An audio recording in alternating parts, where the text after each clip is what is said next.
Yeah, okay. All right. So look, right, we're going to go through this track, and we're just going to look at how to deal with the kick, snare, overheads, and bass. So essentially the drums and bass for track. Now, drums and bass for track are the meat and potatoes, right? You should be able to get these two elements working to a point where you're nodding your head going, yeah, man, it's working. You know, it's really important that you think of it like that. Like, you can get this to a certain point, and if this is good, then you can go wicked. This is a great place for us to go on to the next part, which is doing the instruments, etc. Okay, so anything I'm showing in here, you can also get more information in the band mixing tutorial, which is on the shared space or on my website. And that goes into a little bit more detail about how to affect all the drums and the bass and all the other instruments as well. So if you wanted to get a bit of a head start on looking at guitars, looking at if organ parts, vocals, things like that, then have a look at that band mixing tutorial. Like I say, it's on the shared space, so you can use it whenever you like. And it's got some videos in there going into how to use compression effectively, EQ, flex editing, all kinds of things. But we will go through in these presentations, but you know, in case you wanted us to have a look at it. So let's just have a listen to what we've got first. So, and look, it's really important that you don't listen to it with the track on. So always make sure that you mute the original track. Right, so here we have bass and drums. Now, out of the box, it sounds pretty good, okay? And all I can see is a light at the moment on the screen. I can't see the kids. Be nice to, yeah, thanks. So let's just take these bit by bit, okay? We're going to listen to the kick drum. So the thing to do really is to mute everything else apart from the instrument you're looking at, okay? And as we go through, we'll unmute things and use of the solo. So if we just look at this, let's just listen to that. Right, so here we have a basic kick drum. It sounds all right. You take a moment to analyze the sound. Okay, so it's got a nice front end. You can hear tapping on the front end. It's got a tone to it, and it's got a little bit of room in it as well. Sounds like there's a bit of room, and you can hear the bleed, these sounds from the other instruments as well on the drum kit. So the first thing we're going to do is we're going to use a noise gate. Okay, so a noise gate is a dynamic compressor, a dynamic effect, and is available in the dynamic bit here. So you go down to noise gate, take mono, because it's a mono sound, it's not stereo. And the first thing to look at is the threshold. The threshold is the point at which the gate will start cutting out sound. So it's a level threshold. Whenever the sound goes over the threshold, you'll hear it. Any sound that is below the threshold will be cut. Okay, so let's just hear what it sounds like as it is. We can already see by these lights what's going on. Open, close, open, close. So it's essentially it's being a bit erratic at the moment. The thing to do is to increase the threshold, make it higher. So it's just being triggered by the kick drum. All right.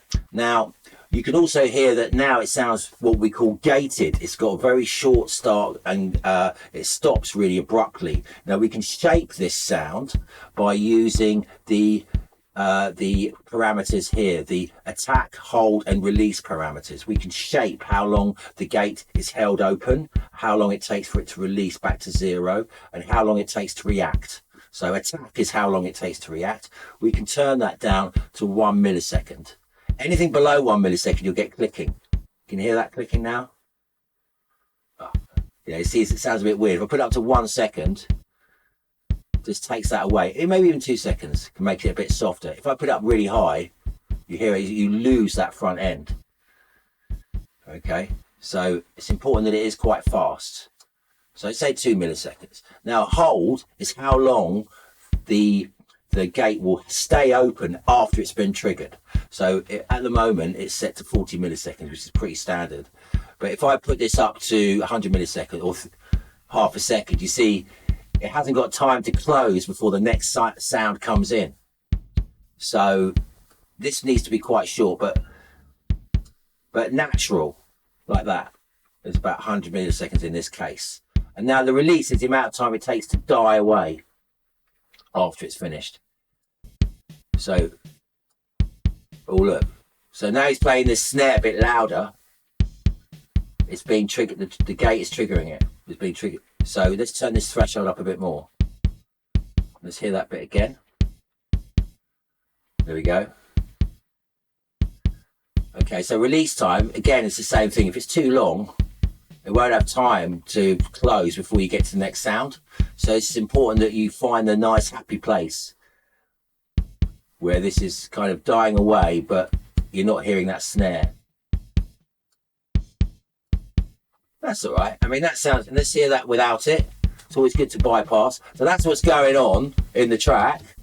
Right, you can hear there's loads of hi-hat there and snare and stuff. So, but if you're with the gates, now you can still, obviously you can hear them at the same time as when the kick drum is playing, you can hear those other sounds, but you can't hear them in between. Okay, so that can sound a little bit unnatural. Okay, so what you can do is you can use the reduction here. This is the amount of time, the amount of reduction you get. So at the moment it's set to 100%, but we can set that to 50% or 50 dB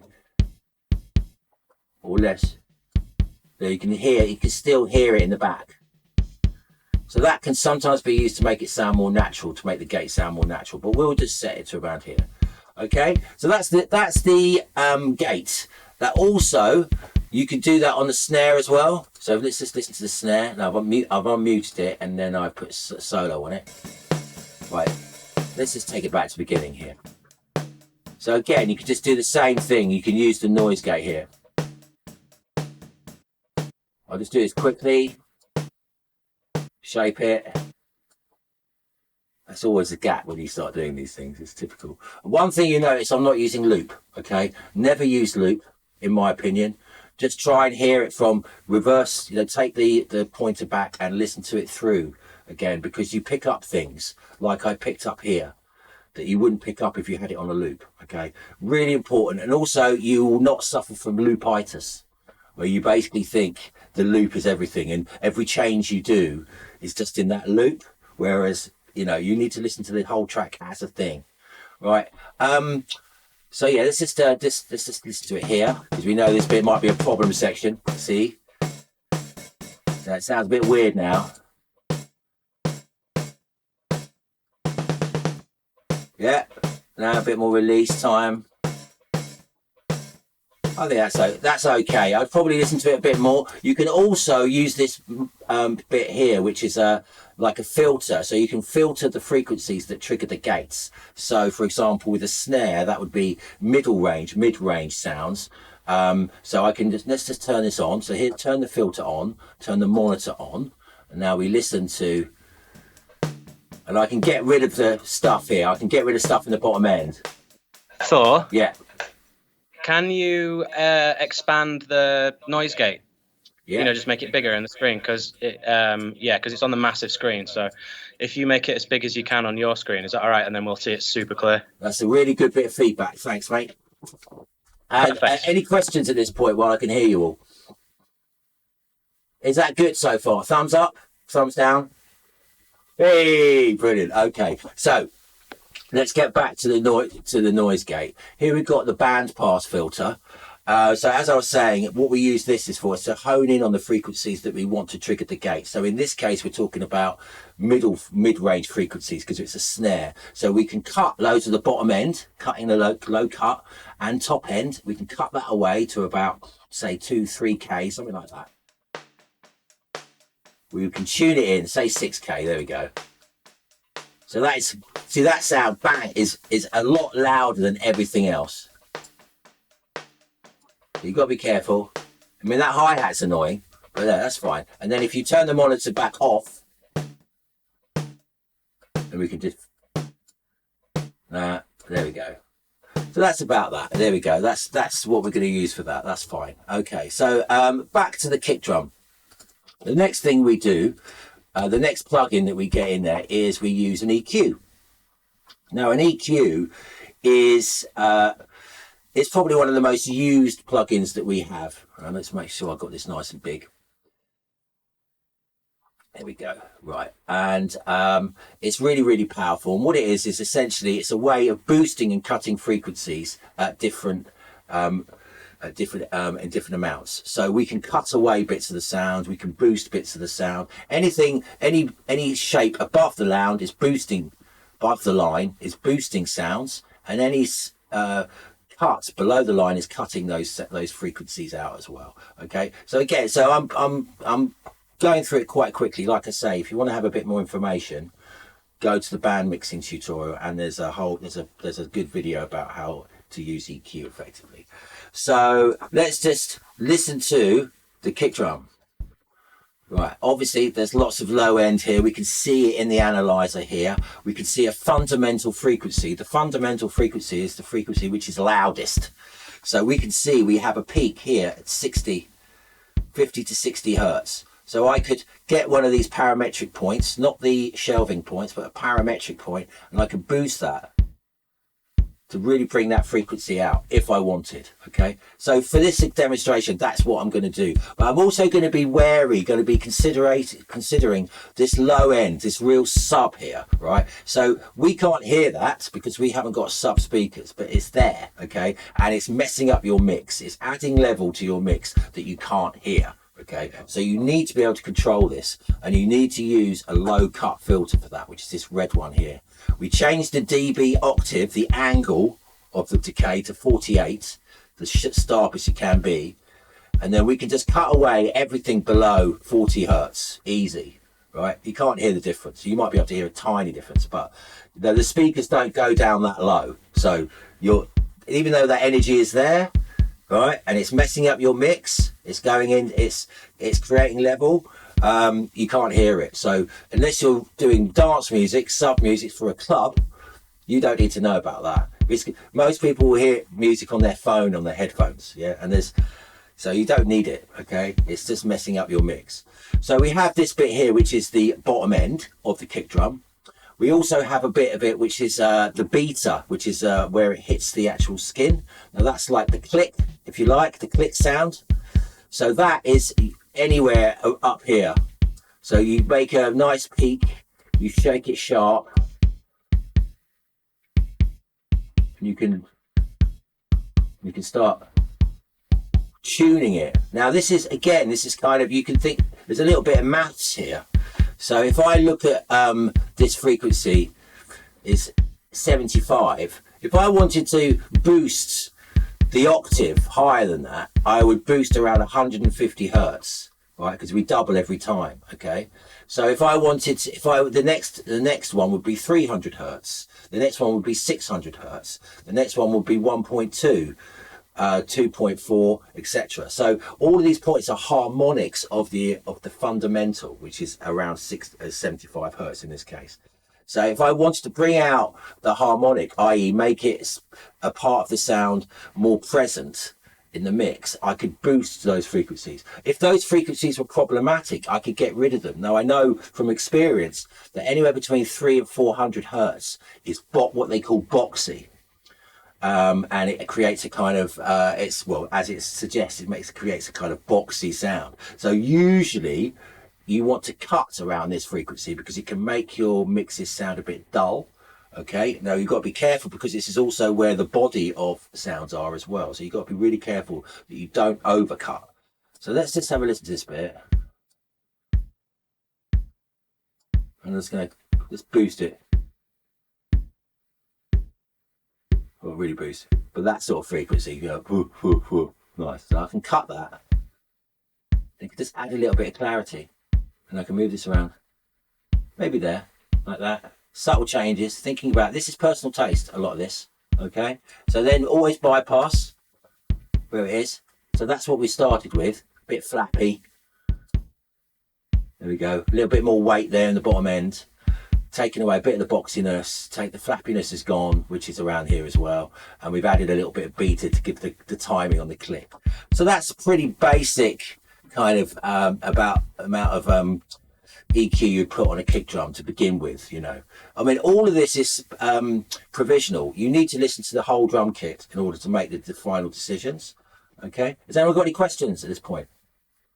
Not that I can hear you, you'd have to unmute me. But if everything's okay, thumbs up. Yeah, okay, all right. So Let's just go on to the next plugin, because we're only going to use 3 plugins. I mean, are you sure no one's got a question at this point?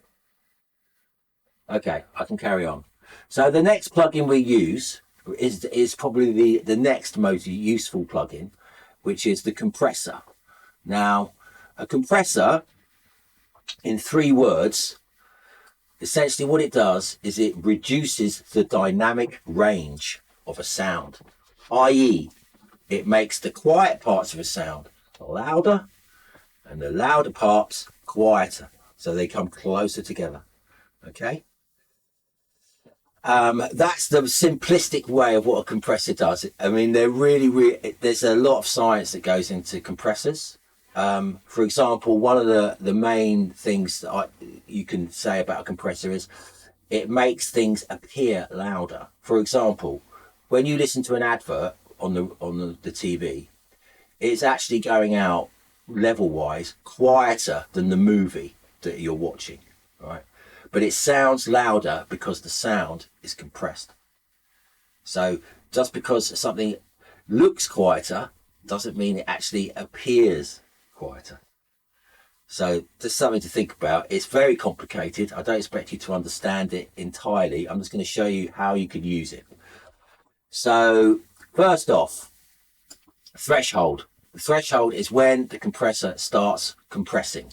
Compression is reducing dynamic range. The next one is ratio. This is the amount of compression that you get in a mix. So 2 to 1 would be 2 dB of compression for every 1 dB over the threshold. So that's kind of medium compression. Heavy compression is anything from 5 to 8 to 12. Okay, so let's just hear what we've got straight off the bat. Right, and we can see here on the meter that we're getting about 4 to 5 dB of compression. Okay, now because it's got this auto gain thing on, we're not actually hearing the fact that it's actually making the sound quieter. So I turn the auto gain off. Right, so now it's here. We can hear if we bypass it. It's quite transparent. Doesn't seem to make much difference. I mean, actually, he's a great drummer. You can see pretty much that he stays the same. Pretty much. You might get a bit louder here. Look, let's have a listen. Yeah, so he's getting a bit loud. You can hear he's starting to hit it a bit louder, which is great because this is the high peak of the song. So we're having a slight level change. It's nice. So I wouldn't say there's much more to do with that. You can listen to the flavors of the different compressors. So each one of these has got a different type of circuitry that it mimics. So this is the the Logic's own one, very transparent, as I say. And then we have a Focusrite compressor, which uses voltage controlled amplification, as we hear VCA. And then with Studio FET, which is a classic based on the 1176. This is a field effect transistor. And that's, you can see, it compresses much harder straight off the bat. It's a much more powerful compressor, much more colourful, if you like. And then you got VCA. This is like got less controls. You don't have attack and release. But it's got, again, this has got a character to it. We could actually add distortion as well to the sound, like clipping it like that. Let's put some. Okay, things like that. So quite subtle, but they do make a difference. And then vintage VCA. So this is based on the old SSL bus compression. So I wouldn't use it in this case. Again, it's quite colourful, but it's good for drums, overall drum sounds.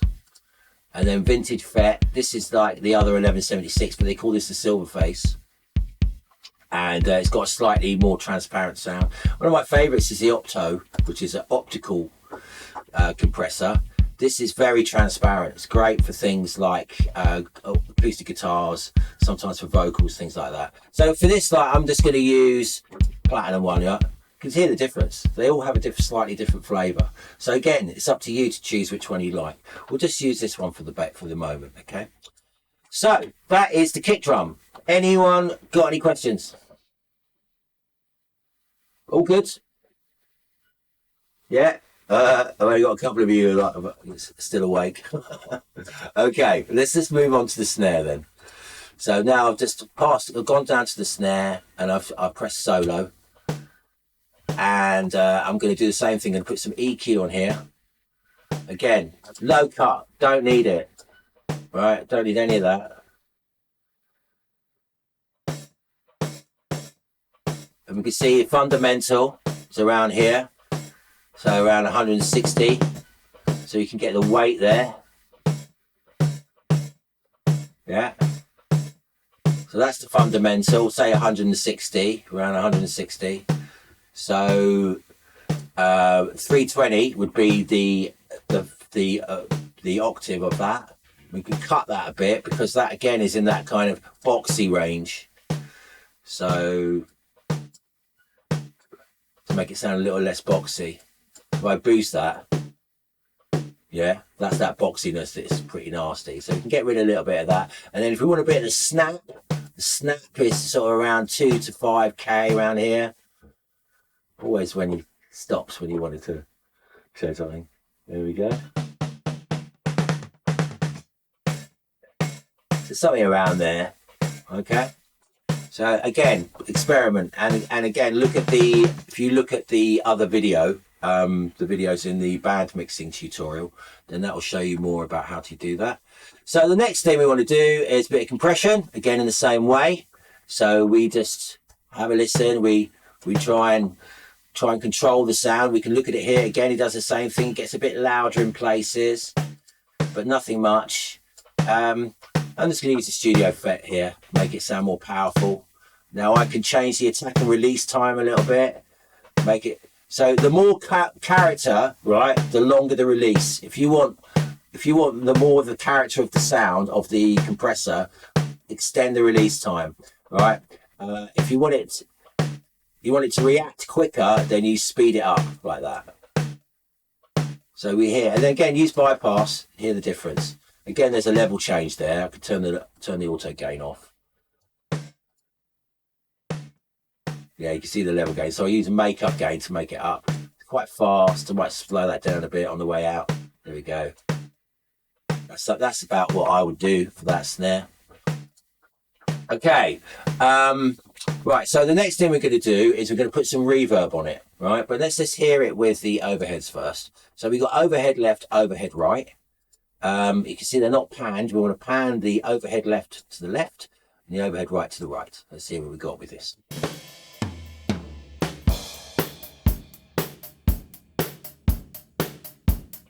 Nice. So I just mute the kick and the snare. I mean, that's quite a nice sound anyway. That's the Glyn Johns method. So you've got a great starting sound there. That's got a nice tone.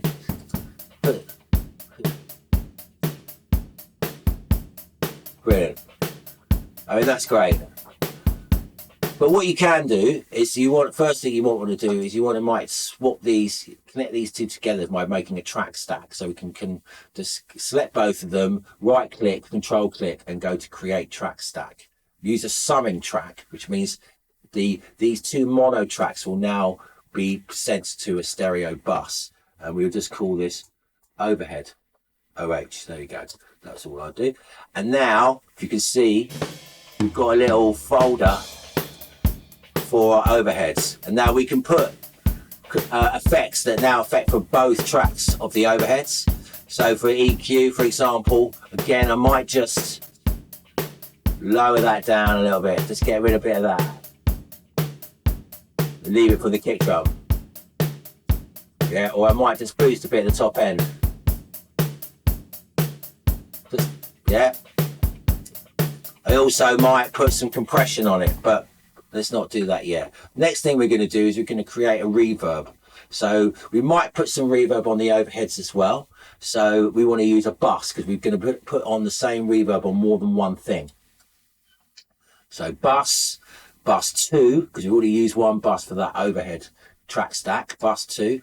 It creates a new bus here, and I'm just going to name that D-verb for drum verb.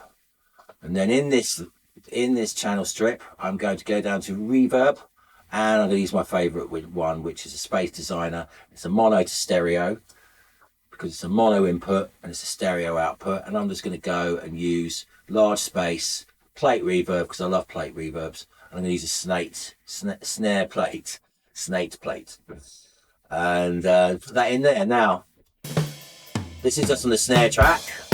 Can't hear it at the moment until I start putting the snare. Send like that. There we go. Okay, so I might also want to EQ that a little bit, so boost certain frequencies. Again, controlling the bottom end, and then you can boost certain frequency depending on your flavor.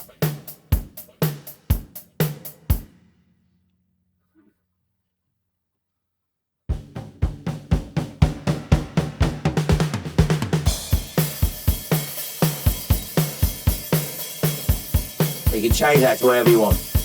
Okay, so that sounded pretty good. Okay, so that's pretty much the drums. Now what I would do at this stage is I would then select all of those drums and again create another. Can I do this? I don't think I can actually.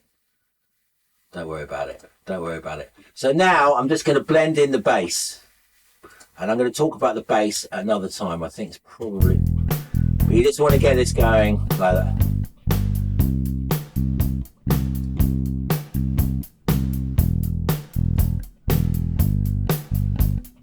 But that's great. Sounds good. Nice playing. In the pocket, as we say. So it's about levels. Good way to do levels is to keep the level down and then build it up until you think it's too loud.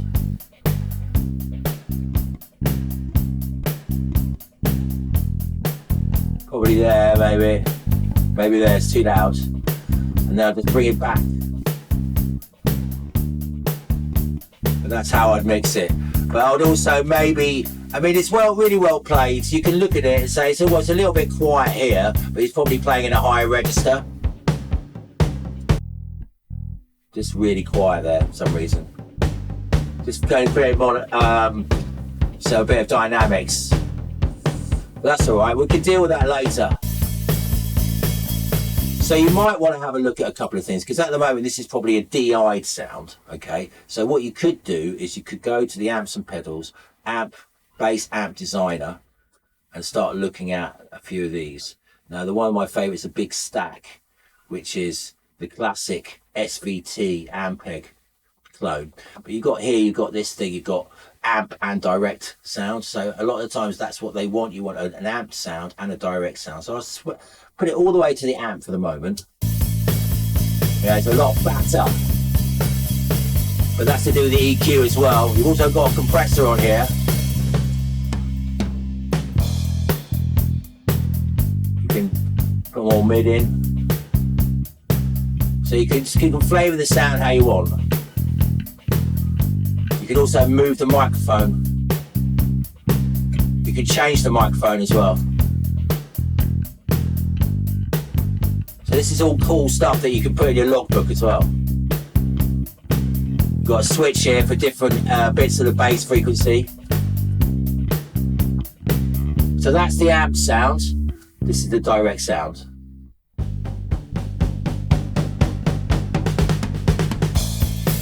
Right, that's both of them together, and that's just the amp sound. So you can blend the direct sound and the amp sound. Okay, so one little thing I'm going to do is I'm going to do a bit of parallel compression. So in order to do this, what I've got to do is I've got to essentially create a new buses. So I'm going to create a new bus track, I'm going to use bus 10 because I want it out of the way, and this is going to have kick, snare, and overheads on it. Okay, make sure that the overheads are not from the left and right, but from the actual track stack. So I'm just going to get rid of those ones because they're going to be confusing otherwise. And then so these three, I'm going to send a bit of that signal.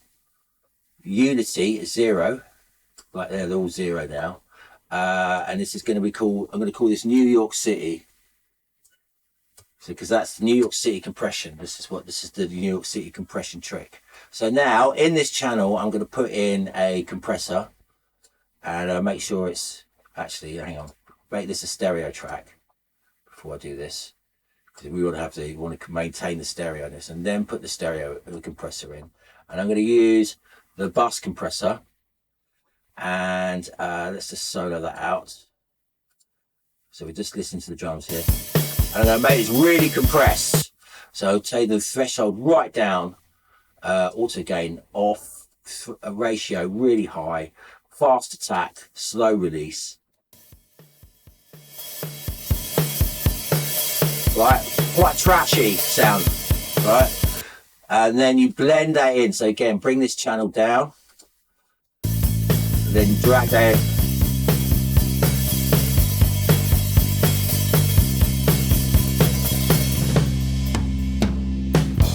I'll turn it off. That's without it. That's with it. Without it. With it. Okay, so it's not quite done yet because this is where lots of people think, oh yeah, that's the parallel compression. The New York City trick is different because what you do is you blend in a tiny amount of bass guitar, which is what most people don't do.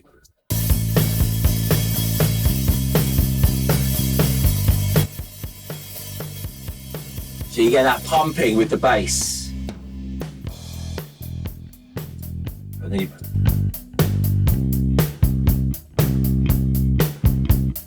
turn it off, turn it on. There you go. Bit too much reverb maybe.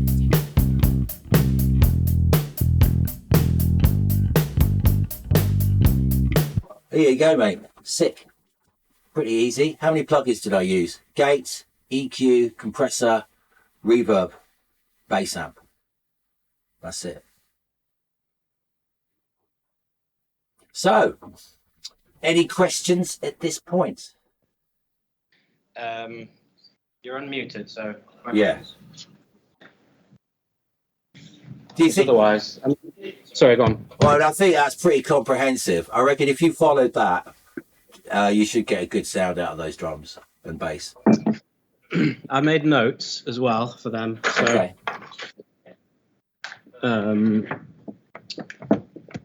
So what do you think? What do you think of the drum sound, guys? Good. Yeah. Good. Yeah, exactly. So, anything? What would you do differently with the kick drum? Would you do anything differently with that? Do you think it's the right sound? Or do you think you made it heavier, maybe? Yeah. Why don't we? Yeah. Let's listen. Let's give them a frame of reference. Listen to the original for 20 seconds, the intro maybe, and then listen to your version, and then see if they would, and that will help you go, oh, I'd make a different choice here. I'll turn it up a bit as well.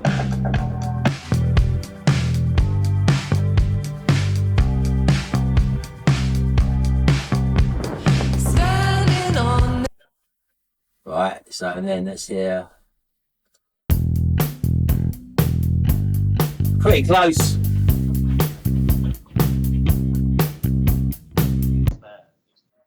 So what would you do to it? So Xander was saying about Thorne might not be able to hear you because the laptop's here, but I can hear it. Can you hear him? Okay, and so you were saying about the snare. What were you saying?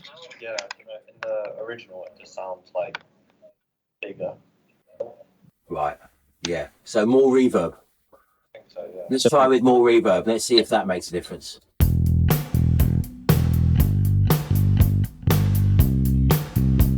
Maybe a bit louder.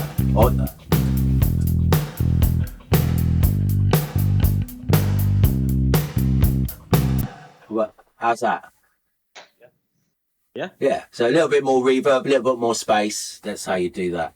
Yeah, there you go. But I wouldn't. Yeah, I mean, that, again, you could do something here. You could actually use a gated snare effect as well. So if you because we're only using it on the snare. Actually, we're not using it for the rest of the drums. So we could put a gate after in the reverb track, and then set that. Or what would we do? But that's not a gate, is it? Where is it? To it.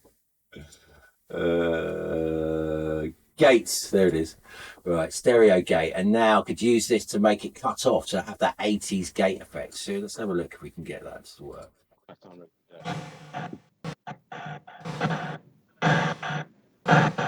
we go. The internet was.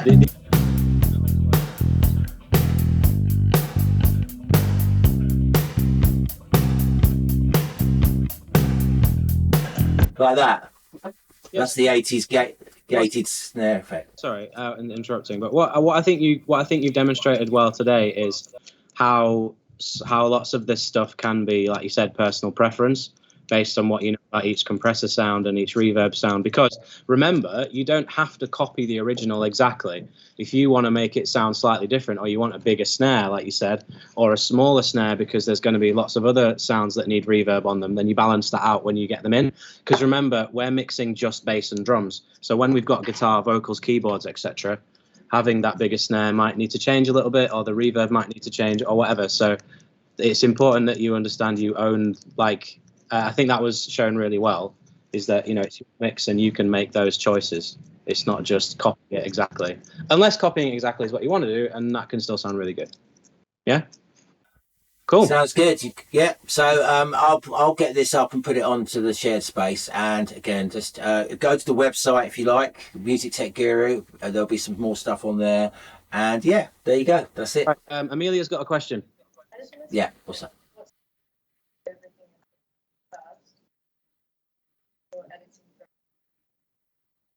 Did you hear that? Okay, I only got half of that. So what order should you do it all in?